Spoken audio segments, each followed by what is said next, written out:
Bismillah.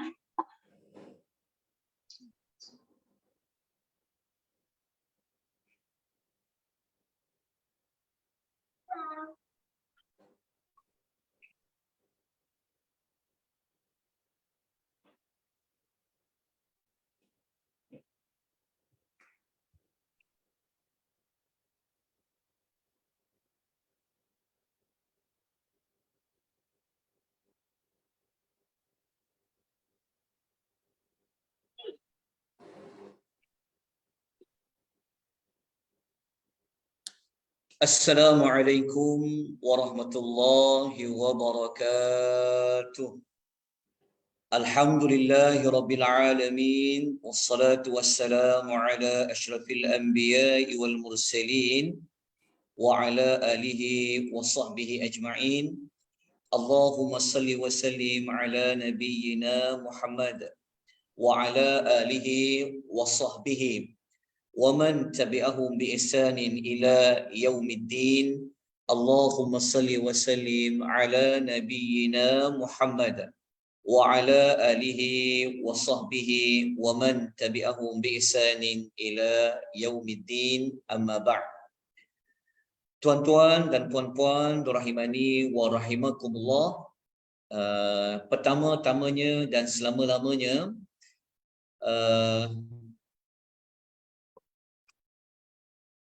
Sekejap.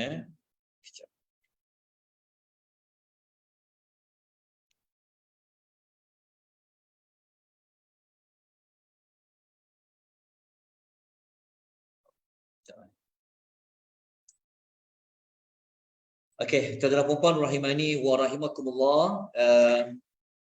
Kita bersyukur kepada Allah Subhanahu wa taala pada pagi yang berbahagia ini, seperti yang telah pun diwar-warkan, dihebahkan bahawa kita akan sama-sama mendalami satu tajuk berkenaan dengan Al-Yahudu fil Quranul Karim. So kita akan menceritakan tentang Yahudi di dalam Al-Quranul Karim. Okey. Buat pengetahuan tuan-tuan dan puan-puan, sebenarnya kita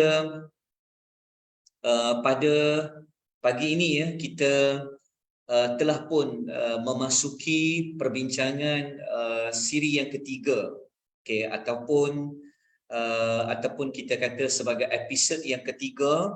Kita membincangkan tentang bagaimanakah orang Yahudi ini diceritakan oleh Allah Subhanahu wa taala di dalam Al-Quranul Karim. Jadi pengisian pada pagi ini juga kita menggunakan nota yang telah pun diedarkan kepada tuan-tuan dan puan-puan pada minggu lepas. Okey, insya-Allah sebelum kita mulakan, tuan-tuan yang ikut di aplikasi Zoom, bolehkah mendengar suara saya? Minta maklum malas. Tuan-tuan dan puan-puan, boleh dengar tak? Boleh. Jelas Ustaz. Okey, alhamdulillah, syukur. Okey, yang kita juga sebenarnya kita menggunakan 3 saluran. Ada saluran di TikTok dan ada saluran di FB page Malaysian Tadabbur Academy. Jadi saya akan saling berinteraksi di antara dua saluran inilah. Saya akan berinteraksi dengan sahabat-sahabat yang mengikuti di Zoom dan sahabat-sahabat saudara-saudara kita yang ikut di aplikasi TikTok ini. Baik. Pagi ni kita akan cerita dua maklumat. Kita cerita tentang dua isu. Yang pertama, kita nak sama-sama mendapatkan maklumat tentang apakah wasiat ataupun pesanan yang pernah Allah Subhanahu wa taala wasiatkan, yang pernah Allah pesan kepada orang-orang Yahudi, yang mana orang Yahudi di sini adalah merujuk kepada Yahudi yang berada di bumi Madinatul Al-Munawwarah. Okey, maknanya penduduk Yahudi yang berada di Madinah, mereka ini telah pun Allah meninggalkan 12 pesanan kepada mereka. Okey, 12 pesanan ini, 12 wasiat ini tuan-tuan boleh rujuk di dalam suratul Baqarah. Ya, suratul Baqarah dia bermula daripada ayat nombor 40. Ayat nombor 40 muka surat yang ke-7 sehingga ayat nombor 45. Ayat 40, 41, 42, 43, 44, 45. So ada 6 ayat dalam suratul Baqarah, ayat yang berada pada halaman yang ke-7. Okey, 6 ayat ini walaupun 6 ayat tetapi boleh dipecahkan 6 ayat itu kepada 12 wasiat Allah kepada orang Yahudi. So kita kena tahu dulu tentang arahan Allah, pesanan Allah kepada mereka. Sebelum kita masuk kepada tajuk, apakah reaksi mereka? Apakah yang mereka lakukan terhadap wasiat-wasiat yang telah Allah sampaikan kepada mereka di dalam suratul Al-Baqarah. Okey. Kemudian setelah selesai kita mempelajari 12 wasiat, kita akan dibawa oleh Allah untuk kita mengimbau kembali ada 10 nikmat yang Allah berikan kepada nenek moyang orang Yahudi. Okey, 10 nikmat yang telah pun Allah pernah kurniakan kepada nenek moyang orang Yahudi. Okey. Dalam erti kata, kedua-dua perbincangan, kedua-dua isu yang kita nak bincangkan pada pagi ini adalah sasarannya kepada orang Yahudi yang berada di Madinah. Ini bukan, ayat ni dia bukan Allah sasarkan ceritanya kepada Bani Israel yang ada pada zaman Nabi Musa ke, yang ada pada zaman Nabi Daud ke, Nabi Sulaiman, bukan. Ayat dalam suratul Baqarah ini, ayat tu memang disasarkan, memang ditujukan kepada orang Yahudi yang berada di bumi Madinah. Okey, walaupun sasaran itu kepada orang Yahudi yang duduk di Madinah, tetapi mereka juga cara Allah Ta'ala nak didik mereka, maka Allah Ta'ala mengimbau kembali supaya mereka ni mengenang kembali nikmat yang pernah Allah beri kepada nenek moyang mereka. Okey, itu dua isu yang kita akan bincangkan pada pagi ini. Okey, untuk 10 nikmat kepada orang Yahudi, tuan-tuan dan puan-puan ya, bolehlah merujuk ayat nombor 49 sehingga ayat nombor 60. Ayat 49 sampai ayat nombor 60 untuk mendapatkan maklumat 10 nikmat yang Allah pernah beri kepada nenek moyang orang Yahudi. Okey, kalau tuan-tuan ada Quran, tuan-tuan boleh buka terlebih awal muka surat nombor 8. Muka surat nombor 8, muka surat nombor 9, muka surat nombor 10. So hari ni, pagi ni, 10.30 pagi ni, waktu duha ini, kita akan belik Al-Quran sebab tajuk kita memang Yahudi menurut Al-Quran. Jadi, sumber perbincangan kita adalah fokus kepada ayat-ayat Al-Quran. Kita bukan nak cerita, orang cerita ke, surat khabar kata ke, TV bagi tahu ke, bukan. Tetapi kita akan terus merujuk kepada sumber yang paling benar, tidak ada yang benar melainkan ia benar-benar belaka, iaitu Al-Quranul Karim. Jadi kita boleh buka muka surat nombor 7, muka surat nombor 8 dan muka surat nombor 9. Suratul Al-Baqarah. Ayat bermula ayat nombor berapa? Ayat nombor 40 sehingga ayat nombor 5 sampai ayat nombor 60. Ayat 40 sampai 60. Pagi ni kita akan bincangkan. Baik, tuan-tuan dan puan rahimani wa rahimakumullah, sebelum saya lanjutkan, saya nak tanya sahabat-sahabat, tuan-tuan dan puan yang ikut di aplikasi TikTok, adakah tuan-tuan dapat mendengar suara saya dengan jelas ataupun bagaimana? Tolong memberikan maklum balas. Boleh dengar tak? Okey, apa Angah kata boleh dengar. Puan Zira kata dia bagi salam. Okey, Fiza kata boleh dengar. Okey. Jazakumullah khair kepada semua yang beri maklumat. Okey, kita mulakan. Kita mulakan pengajian kita tentang Yahudi menurut apa yang Allah katakan di dalam Al-Quranul Karim. Kita bincangkan 12 wasiat pesanan Allah kepada orang Yahudi yang berada di bumi Madinatul Al-Munawwarah di zaman Nabi sallallahu alaihi wasallam. Baik. Wasiat yang pertama, ia berada pada ayat yang ke-40. Okey, tengok ayat nombor 40 suratul Baqarah, ayat muka surat nombor 7.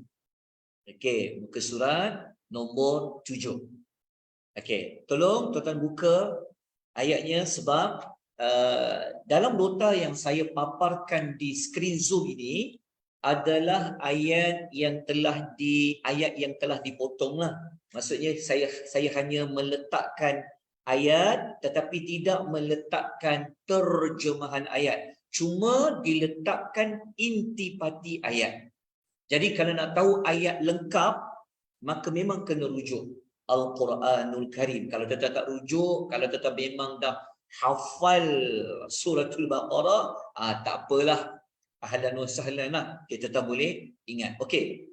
Ayat 40 suratul Baqarah, muka surat nombor 7 di dalam Al-Quran, Allah Subhanahu wa taala berfirman. Okey, ayatnya kalau baca dari mula, Allah Taala menyebutkan A'udzu billahi minasyaitonir rajim, ya bani Israil zkuru ni'mati allati an'amtu 'alaikum. Okey, ayat 40 dimulakan dengan Allah memanggil orang Yahudi Madinah dengan panggilan wahai Bani Israel. Tuan-tuan jangan salah faham ya. Ayat 40 walaupun disebut panggilan wahai Bani Israel, bukan ayat itu dia merujuk kepada Bani Israel zaman Nabi Musa, bukan merujuk kepada Bani Israel zaman Nabi Allah Sulaiman, bukan. Tetapi Bani Israel di situ adalah merujuk kepada orang Yahudi Madinah. Kenapa mereka ini dipanggil dengan gelaran wahai Bani Israel? Kerana kita dah cerita pada episod yang pertama pada hari Sabtu yang lepas. Okey, bahawa orang Yahudi ini, mereka ini ada susur galur mereka dengan Bani Israel. Dia macam teknik macam ni. Dia macam teknik Allah panggil kita apa? Wahai anak-anak Adam. Betul tak? Kan Allah pernah panggil kita, ya Bani Adam. Wahai anak-anak Adam. Jadi Allah memanggil, Allah nak sebut kepada orang Yahudi ni, Allah tak kata wahai Yahudi, tapi Allah kata wahai Bani Israel, merujuk kepada orang Yahudi.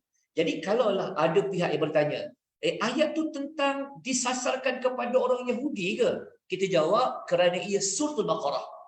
Dalam ayat ni dia adalah suratul Baqarah ni. Suratul Baqarah Allah turunkan setelah Nabi SAW pergi berhijrah. Jadi merujuk kepada orang Yahudi Madinah. Okey. Allah Ta'ala Allah kata kepada mereka, wahai Bani Israel, iaitu orang Yahudi Madinah, ingatlah, kenanglah nikmat yang telah aku pernah berikan kepada kamu. Okey, berikan kepada kamu. Okey, kemudian Allah meminta kepada orang Yahudi Madinah supaya mereka mensyukuri supaya mereka mengenang nikmat yang pernah Allah beri kepada mereka, iaitu Allah meminta kepada mereka wasiat yang pertama. Allah kata wa aufu bi ahdi ufi bi ahdikum. Kalau kita baca ayat nombor 40 ni, Allah pesan kepada orang Yahudi Madinah, dan penuhilah janjimu kepadaku. Kalau kau penuhi janjimu kepadaku, kata Allah, aku akan penuhi janji aku kepada kamu. Jadi wasiat pertama, pesanan Allah pertama kepada orang Yahudi, tolong tunaikan janji-janji kamu. Okey. Janji dekat situ, janji apa? Apa yang orang Yahudi pernah berjanji kepada Allah, sehingga Allah minta mereka tunaikan janji. Kalau kita membuka dalam tafsir At-Tabari, janji dekat situ ada perkataan al-ahdu, adalah merujuk.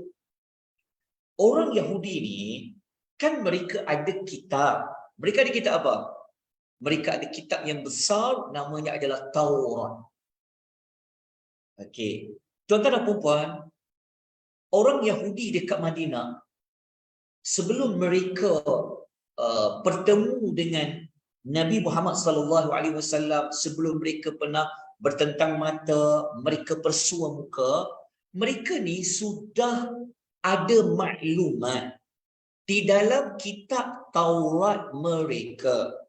Okey, tuan-tuan, kitab Taurat orang Yahudi ini tak semua ia telah diselewengkan. Tidak semua. Masih ada maklumat-maklumat yang asli, yang waktu Allah turun kepada Nabi Allah Musa tu, maklumat itu masih ada yang original lagi. Belum diubah apa-apa dalam kitab Taurat tu.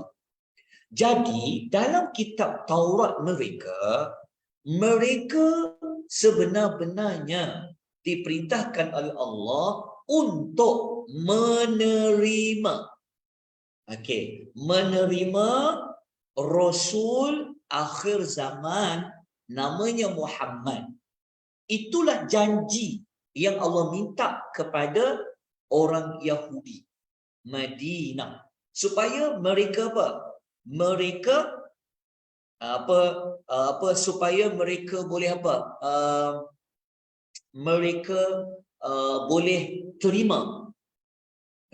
Mereka boleh mereka kena ceritakan kepada orang-orang Yahudi yang lain bahawasanya Nabi yang kami nantikan, yang ada dalam kitab Taurat kami itu Muhammad. Itu wasiat Allah yang pertama. Dalam ayat yang sama, ayat nombor 40, ada wasiat kedua. Ada pesanan Allah yang kedua kepada orang Yahudi Madinah. Allah mengatakan, wa iyaya farhabun. Maksudnya apa? Kalau kita baca dalam terjemah ayat, wa iyaya farhabun, Allah kata, dan hanya kepadaku lah kamu harus takut. Maknanya, pesanan Allah yang kedua, Allah kata, kamu perlu takut kepada aku je, kata Allah. Takut kepada Allah. Takut kepada Allah dalam konteks ayat ini, dia kena dihubung kaitkan dengan ayat 40 tu. Dia ayat 40 juga ni, wasiat kedua ni. Jadi takut dekat situ adalah merujuk kepada takut kepada Allah tentang azab yang Allah boleh timpa kepada mereka, seperti mana Allah pernah menimpa azab kepada nenek moyang mereka di kalangan Bani Israel. Apa di antara azab yang pernah Allah timpa kepada nenek moyang orang Yahudi Bani Israel dulu? Apa di antaranya? Boleh tuan-tuan kongsikan? Apa di antaranya? Kemarau. Ada yang jawab Puan Zira jawab kemarau lagi. Kemarau pada zaman Nabi Musa. Okey, lagi. Apa di antara azab yang teruk yang Allah pernah bagi kepada nenek moyang orang Yahudi? Antaranya adalah Allah pernah tukar muka mereka manusia menjadi beruk, menjadi kera. Betul. Disebutkan kat situ, betul. Jadi Allah Ta'ala warning mereka dekat yang 40 tu. Allah Ta'ala kata, hampa semua orang Yahudi Madinah kena bagi tahu dekat orang lain tentang Muhammad ni. Ada dalam kitab Taurat korang. Korang kena terima dia. Korang jangan buat tak tahu pula Muhammad yang ada sekarang ni, Rasul itulah Rasul akhir zaman tu. Kau jangan buat tak tahu pula, kata Allah. Kena tunaikan janji tu. Kalau tidak, engkau akan berhadapan dengan azab yang pernah ditimpa kepada nenek moyang kamu semua, yang Allah Ta'ala kata fa'i wa iyya farhabun. Takutlah hanya kepada Allah Subhanahu wa Ta'ala. Habislah wasiat yang kedua. Okey, setakat ni jelas tuan-tuan dan puan. Saya lanjutkan kepada wasiat yang ketiga, pesanan Allah yang ketiga kepada orang Yahudi Madinah. Okey, wasiat yang ketiga ini kita boleh ambil di dalam ayat yang ke-41. Dalam ayat nombor 41 kita boleh ambil kat sini ya. Ayat nombor 41. Okey, ayat nombor 41, satu ayat kita boleh pecahkan kepada 4 pesanan. Dalam ayat nombor 41 boleh dipecahkan ayat 41 itu kepada 4 pesanan. Walaupun satu ayat. Okey. Pesanan yang pertama dalam ayat nombor 41, tapi kalau kita gabung dengan ayat 40, dia dah jadi susunan pesanan yang ketiga. Iaitu Allah berfirman, wa aminu bima anzaltu musaddiqan lima ma'akum. Okey, ni pesanan Allah yang ketiga, tapi jadi nombor 1 sebab di dalam ayat nombor 41, apa yang Allah pesan kepada orang Yahudi Madinah? Allah Ta'ala kata, dan berimanlah kalian kepada apa yang telah aku turunkan. Yang aku turunkan itu, ia membenarkan apa yang ada pada kamu. Okey, maksud ayat 41 ni, Allah Ta'ala pesan kepada orang yang Yahudi Madinah. Sebenarnya Allah nak kata, kena terima isi kandungan Al-Quran. Allah Ta'ala kata, kena terima Quran tu. Jangan ditolak Quran itu. Kenapa? Kerana Al-Quran itu, ia mengesahkan apa yang ada dalam kitab Taurat kamu. Maksudnya Al-Quran, dia ceritakan semula apa yang pernah Allah cerita dalam kitab Taurat. Dalam kitab Taurat ada maklumat apa? Dalam kitab Taurat, memang Allah dah sebut Muhammad ini ciri dia apa karakter dia. Ada dalam Quran, dah ada kitab Taurat. Jadi tak sepatutnya orang Yahudi Madinah mereka menolak, mereka tak beriman dengan Al-Quran. Kerana apa yang Quran kata tu, itulah yang ada dikatakan dalam kitab Taurat. Okey, jelas kan tuan-tuan rahimani wa rahimakumullah. Okey, ingat ya, konteks perbincangan kita ini adalah orang Yahudi yang berada di Madinah. Itu pesanan Allah ketiga. Dalam ayat yang sama, Allah mengatakan wala takunu awwala kafirin bih. Allah pesanan yang pesanan yang keempat. Allah Ta'ala kata dalam ayat nombor 41, Allah berfirman dan bermaksud, dan janganlah kalian menjadi orang pertama yang kafir kepada Al-Quran, termasuklah kafir kepada Nabi Muhammad. Okey, dia begini tuan-tuan. Wasiat keempat ni, Allah Ta'ala kata, jangan kau jadi orang kafir yang pertama terhadap Al-Quran. Okey, apa maksud dia? Dia akan jadi dia akan berlaku kekeliruan. Maksudnya begini. Dalam sejarah turun Al-Quran, okey, siapa manusia yang pertama, yang awal-awal yang tak nak terima Quran ni? Jawapan dia adalah penduduk Mekah lah, betul tak? Penduduk musyrikin Mekah. Sedangkan orang Yahudi, mereka berada di Madinah. 13 tahun turun ayat-ayat Quran. Sepatutnya orang Mekah lah yang telah menjadi manusia pertama tak nak beriman kepada Quran. Tetapi kenapa Allah Ta'ala kata pada ayat 41 kepada orang Yahudi Madinah, jangan engkau jadi orang pertama yang kafir kepada Al-Quran. Maksudnya adalah Allah Ta'ala nak kata dekat orang Yahudi Madinah, korang jangan jadi manusia pertama dalam sejarah Bani Israel, engkau orang yang pertama yang telah menolak Al-Quran. Itulah maksud dia. Jadi orang Yahudi Madinah, kalau mereka tak beriman dengan ayat Al-Quran, mereka tak nak terima maklumat dalam Al-Quran tu, mereka akan menjadi dalam sejarah, mereka lah orang pertama daripada keturunan Bani Israel yang telah menolak Al-Quranul Karim. Itulah wasiat yang keempat. Okey. Secara tak langsung, kalau orang Yahudi Madinah boleh terima Al-Quran, bermakna mereka kena terimalah sekali kerasulan Nabi Muhammad sallallahu alaihi wasallam, sebab dia jalan seiring. Siapa yang tolak Al-Quran, dia akan menolak juga Nabi Muhammad sallallahu alaihi wasallam.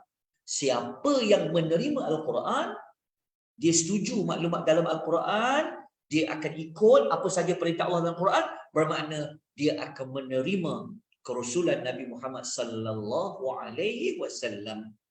Itulah wasiat pesanan Allah yang keempat kepada orang Yahudi Madinah.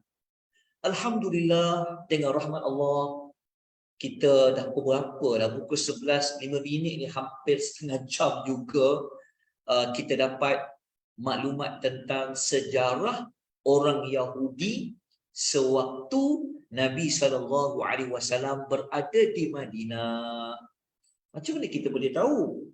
Kita boleh tahu melalui penceritaan itu di dalam Al-Quranul Karim. Secara tak langsung, kita juga belajar sejarah macam mana orang Yahudi dengan Nabi Muhammad SAW. Okey, selesai 4 pesanan. Tinggal lagi 8. Ada 8 lagi pesanan Allah kepada orang Yahudi yang berada di Madinatul Al-Munawwarah. Okey, saya lanjutkan kepada pesanan yang kelima. Saya harap tuan-tuan yang ikut pengisian ini dapat ikuti dengan baik, tuan-tuan mudah faham, tuan-tuan boleh sempat salin mana-mana maklumat. Kalau ada mana-mana butir kata saya ataupun ada mana-mana perkataan saya yang tuan-tuan tak faham, perlu diulang, tuan-tuan tolong maklumkan. InsyaAllah kita akan ulang sampai Allah memberikan kefahaman kepada kita semua. Tak perlu kita terkejar-kejar nak dapatkan maklumat tentang Yahudi dalam Al-Quran, tapi kita tak faham, lepas tu susah nak ingat. Jadi kalau boleh, kita faham dia betul-betul, lepas tu kita boleh sampaikan kembali kepada orang lain. InsyaAllah. Baik, kita masuk kepada pesanan yang kelima kepada orang Yahudi di Madinah. Masih lagi gunakan ayat 41. Dan pesanan yang keenam juga masih lagi menggunakan ayat yang ke-41.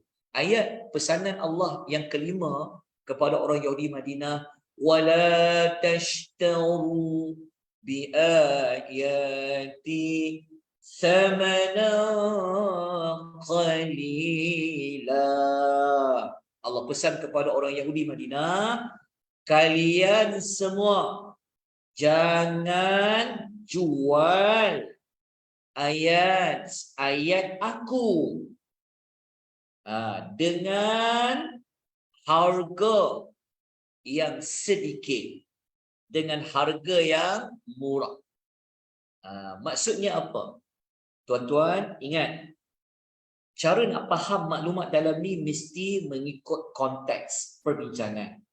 Jadi kita kena sambung dengan ayat yang sebelumnya. Ayat 40, 41 mesti digabungkan bersama. Maksudnya di sini adalah Allah pesan kepada orang Yahudi Madinah.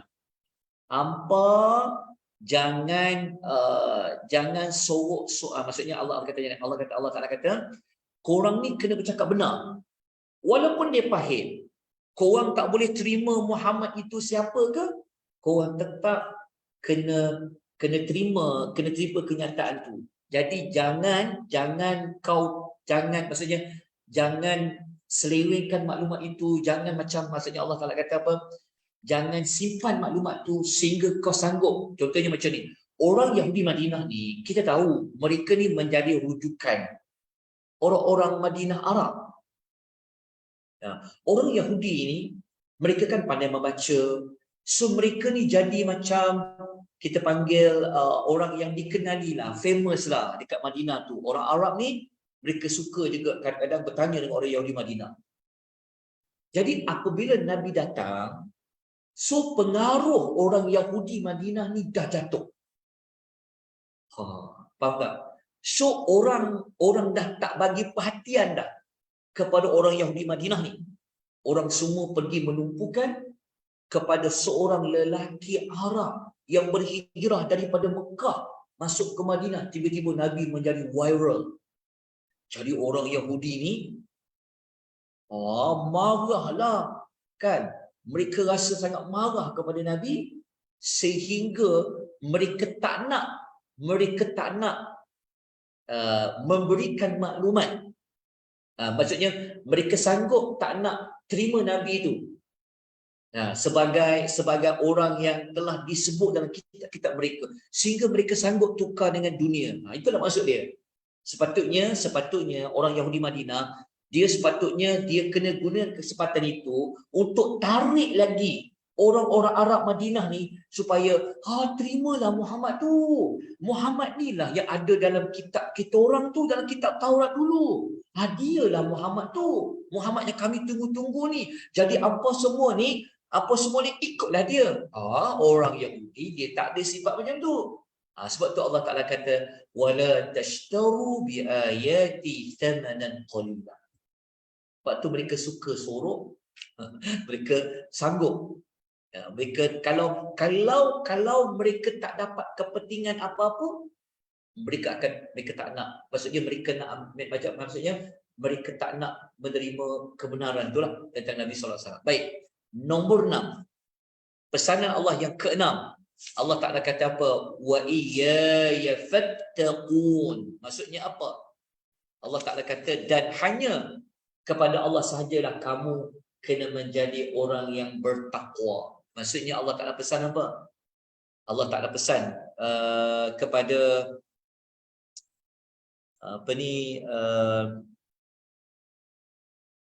Allah Subhanahu Wa Ta'ala pesan kepada orang Yahudi Madinah, korang ni kenalah jadi orang yang bertakwa, yang ada kesungguhan nak elakkan diri daripada diazab oleh Allah. Kan? Allah kata macam tu. Jadi cara dia, Allah kata buat apa yang Allah perintahkan, tinggal apa yang Allah larang. Jadi kalau mereka ikut pesanan 1, mereka ikut pesanan 2, mereka ikut pesanan 3, mereka ikut pesanan 4, mereka ikut pesanan 5, seperti mana telah kita sebutkan, mereka akan menjadi orang yang bertakwa kepada Allah Azza wa Jalla. Itulah pesanan Allah yang ke-6 kepada orang Yahudi Madinah. Pesanan Allah yang ke-7 kepada orang Yahudi Madinah pada ayat nombor 42.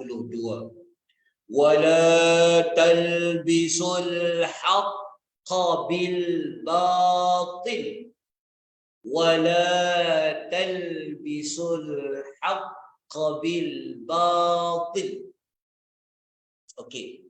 Allah Ta'ala pesan kepada orang Yahudi Madinah, jangan kalian mencampur adukkan yang hak, yang benar dengan batil. Yang benar dengan batil. Apa itu benar? Sehingga Allah Ta'ala kata, jangan korang mencampurkan yang benar dengan batil. Ini bermakna orang Yahudi Madinah tu, dia tahu apa yang benar dan dia tahu apa yang batil. Kalau mereka tak tahu hak tu apa, batil tu apa, Allah tak akan pesan pada mereka. Disebabkan mereka tahu al-haq itu apa, al-batil itu apa. Sebab tu Tuhan kata, jangan campur adukkan yang benar dengan yang batil. Okey, apa itu yang benar dalam ayat ini?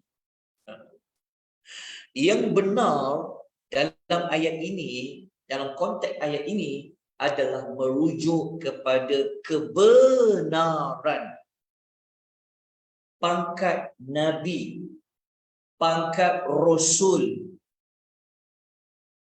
penutup bagi segala para Nabi yang ada pada Nabi Muhammad sallallahu alaihi wasallam. Faham tak maksudnya? Jadi orang Yahudi dia tahu, inilah Rasul akhir penutup Nabi ni. Kan? Muhammad ini benar, hak. Allah kata kau jangan campur adukkan yang benar dengan yang batil. Maksudnya Allah Ta'ala minta kepada mereka, jangan kau ubah pula fakta tu. Faham tak? Contohnya macam ni. Mereka, kalau mereka ubah macam ni, mereka kata, okey, dalam kitab Taurat kami ni, Rasul yang kami tunggu akhir zaman, penutup bagi segala Rasul ni bukan Muhammad.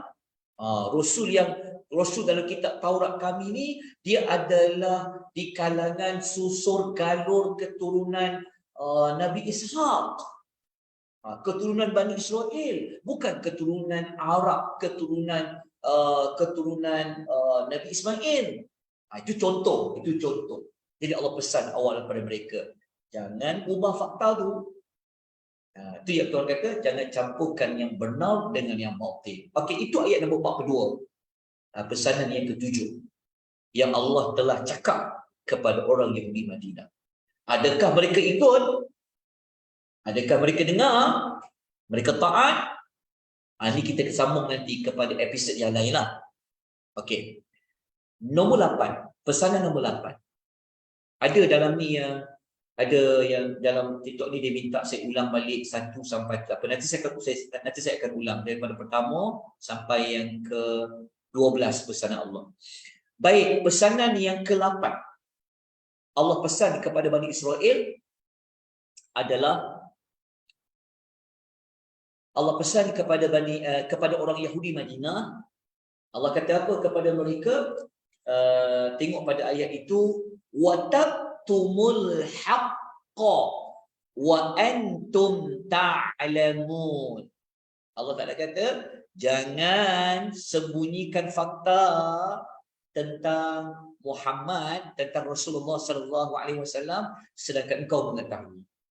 Apa beza pesanan 7 dengan 8? Kalau pesanan 7 dia ubah fakta, dia tukar. Sepatutnya Nabi, penutup Nabi itu adalah Muhammad, keturunan Nabi Ismail, keturunan Arab. Mereka ubah. Okey, tapi nombor 8 Allah Taala kata jangan sembunyikan fakta tu. Tengok Allah kukuhkan lagi. Maksudnya kena bagi tahu kepada sesama Yahudi yang lain, kena bagi tahu kepada orang-orang Arab yang ada pada ketika itu bahawa Rasul penutup akhir zaman adalah Muhammad bin Abdullah bin Abdul Muttalib. Itulah pesanan Allah yang ke-8. Okey, berikut. Okey, saya ulang kembali tuan-tuan ya. Pagi ni sebenarnya kita akan menyebutkan 12 pesanan Allah kepada orang Yahudi Madinah. Setakat jam 11.17 ini, kita telah sampai kepada 8 pesanan Allah kepada orang Yahudi. Okey. 8 pesanan Allah ini boleh diambil, dirujuk dalam suratul Baqarah ayat 40, ayat 41, ayat nombor 42, muka surat nombor 7. 88 pesanan ni duduk pada halaman nombor 7 dalam Al-Quran, suratul Baqarah. Okey, 8 tu apa? Okey, saya kembali. 8 tu apa? Saya minta sahabat tuan-tuan yang ikut di aplikasi Zoom, bagi saya sedikit waktu radikan ada sahabat-sahabat kita yang ikut di TikTok untuk minta diulang kembali 1 sampai 4 tu apa. Okey. Nombor 1, Allah minta kepada mereka tunai janji yang mereka kerana mereka telah berjanji dalam kitab Taurat untuk menerima, untuk taat, untuk ikut Nabi akhir zaman. Nombor 2, Allah pesan takutlah kepada azab Allah yang pernah Allah timpakan kepada nenek moyang mereka dulu, seperti Allah tukar jadi kera ke. Okey. Pesanan yang ketiga, Allah minta kepada mereka supaya menerima isi kandungan Al-Quran. Dan yang pesanan yang keempat, jangan menolak, berpaling daripada pesanan isi kandungan Al-Quranul Karim.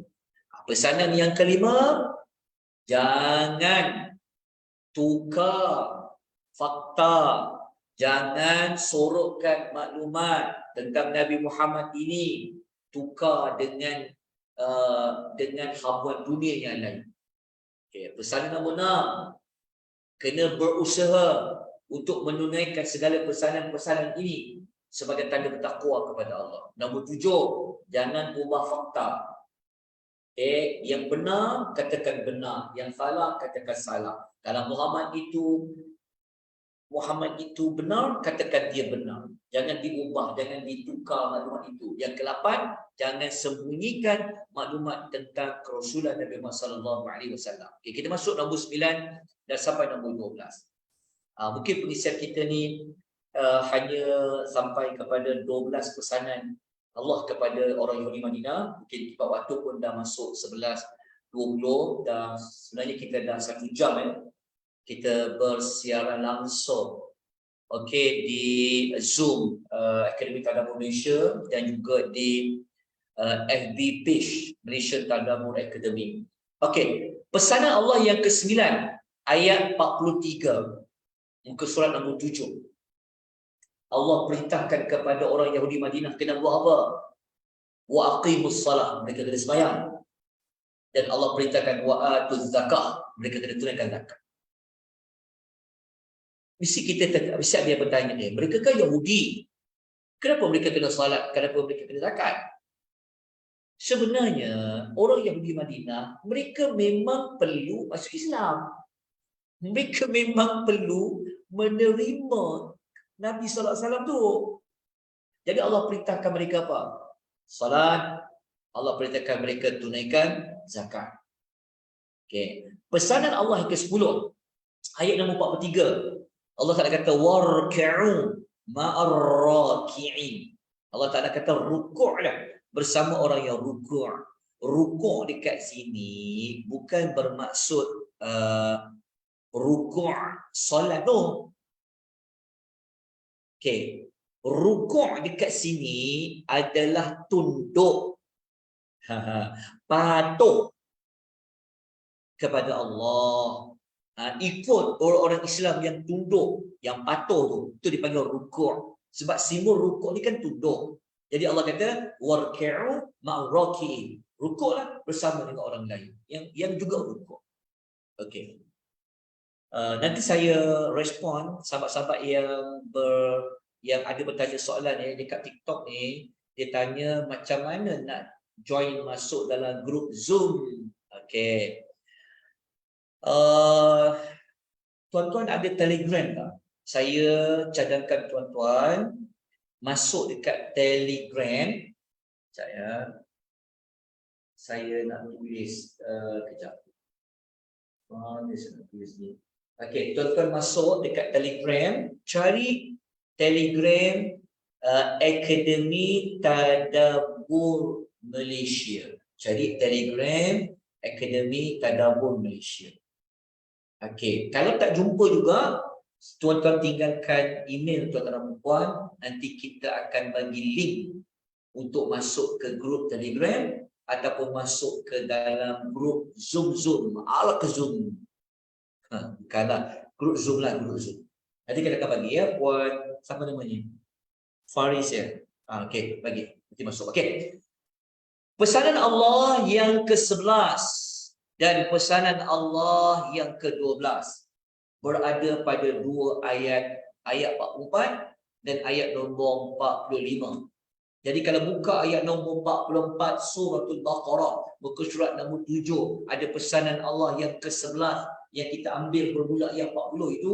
Allah kata atamuruna nasa bil birri wa tansawna anfusakum. Allah tak ada pesan kepada orang Yahudi Madinah, apa yang kau nak ajak orang tu buat baik, kau jangan tak buat pula. Allah tak nak kata apa? Allah nak kata pada mereka, tak patut engkau suruh manusia buat baik tapi kau tak buat. Apa yang kau suruh? Itulah pesanan Allah kepada orang Yahudi Madinah. Kalau mereka kata, marilah kita bersedekah, jangan korang tak sedekah pula. Contoh kalau kita ambil contoh terkini, kita kata korang ajak orang berdamai, jangan berperang. Tapi korang yang mulakan perang. Faham tak? Mungkin ada orang kata apa? Dia kata kita tak boleh jadi seorang yang ekstremis contohnya. Tapi kamulah yang ekstremis contoh. Itulah pesanan Allah kepada orang Yahudi, itu contoh. Pesanan yang ke-12, yang terakhir sekali pengisian kita pada pagi ini, Allah Ta'ala minta kepada orang Yahudi, kalau ada masalah, mintalah pertolongan dengan sabar dan salat. Wasta'inu bis-sabri was-salah. Minta tolong dengan sabar dan salat. Okey. Jadi asal-asalnya ayat ini memang ditujukan kepada orang kafir di kalangan orang Yahudi. Jadi apabila Nabi dah sampai kat Madinah, Al-Quran dah turun, ada ayat turun kat Madinah. Jadi orang Yahudi ini, mereka kena menerima Nabi SAW. Kalau mereka boleh beriman kepada Musa, nenek moyang mereka beriman kepada Musa, jadi orang Yahudi Madinah kena ikut macam nenek moyang mereka. Kenalah beriman kepada Nabi Muhammad. Kenalah ikut apa Nabi Muhammad kata. Kalau nenek moyang orang Yahudi Madinah boleh suka dengan kitab Taurat, ikut kitab Taurat, apa-apa kenalah macam tu. Okey, ikut isi kandungan kitab Taurat. Jadi itulah 12 pesanan Allah kepada orang Yahudi Madinah seperti yang diterangkan oleh Allah di dalam Al-Quranul Karim. Jadi semoga pengisian kita pada pagi ini dapat mendekatkan diri kita dengan Al-Quran. Sebab selama ni kita baca surah Al-Baqarah ni, betul tak? Orang nak khatam Quran mesti akan lalu surah Al-Baqarah. Tapi adakah kita cubalah kita baiki diri kita. Kita tak nak hukum mana-mana manusia, Allah je Maha mengetahui. Kita cuba dengan sedaya upaya menggunakan Al-Quran itu sebagai panduan untuk kita hidup, untuk kita kenal orang di sekeliling kita. Secara tak langsung kita dapat belajar pada pagi ini tentang orang Yahudi yang kita selalu doa dalam Al-Fatihah itu Al-Maghdu. Mereka adalah orang Yahudi. Jadi tuan-tuan, kalau boleh ikuti perbincangan ini pada hari esok. InsyaAllah esok Ahad, hari yang sama, waktu yang sama, 10.30 pagi, kita akan sambung lagi nak membincangkan lagi tentang bagaimanakah Allah berinteraksi dengan orang Yahudi yang ada di zaman Nabi di Madinatul Al-Munawwarah. Ada 10 nikmat yang pernah nenek moyang mereka terima, yang 10 nikmat itu sepatutnya dibalas dengan menerima Al-Quran, menerima Nabi Muhammad sallallahu alaihi wasallam. Baik, selesailah perbincangan kita hampir 1 jam pada pagi ini. Esok tuan-tuan, jangan terputus-putus. Kalau boleh teruskan mengikuti perbincangan tentang Yahudi di dalam Al-Quran. Baik, ada soalan apa-apa tak di Zoom? Saya tengok dekat ruangan chat ada tak? Terima kasih, sama-sama. Jelas, alhamdulillah. Okey. Okey. Kalau tiada apa-apa, sebelum kita tangguhkan pengisian kita ni, saya ada apa soalan ke? Sebelum saya tangguhkan, saya busy case sekejap. Saya nak scroll sekejap soalan-soalan dekat, kalau ada pertanyaan dekat TikTok ni tuan-tuan ya. Sekejap ya, saya scroll pada mula lagi. Okay, terima kasih ya pada sahabat-sahabat, tuan-tuan yang mengirimkan apa-apa sahaja, bunga apa-apa sahajalah. Saya pun tak reti sangat TikTok ni. Kan? Bagi bunga lah, bagi apa tu saya, Allah alam, saya tak berpandai. Itu ucap jazakumullah khair lah. Tentang yang ikut ni pun saya dah syukur sangat pada Allah Azza wa Jalla. Okey, dia join sekejap. Ada soalan tak? Tadi saya dah jawab soalan. Soal, okey, jelas. Okey, kalau tak ada soalan, tetap perempuan, rahimani wa rahimakumullah. Kita jumpa lagi esok. Perbincangan untuk siri yang keempat, Yahudi menurut Al-Quranul Karim. Aku qouli hadza wa astaghfirullahal azim wa billahi taufiq wal hidayah. Assalamualaikum warahmatullahi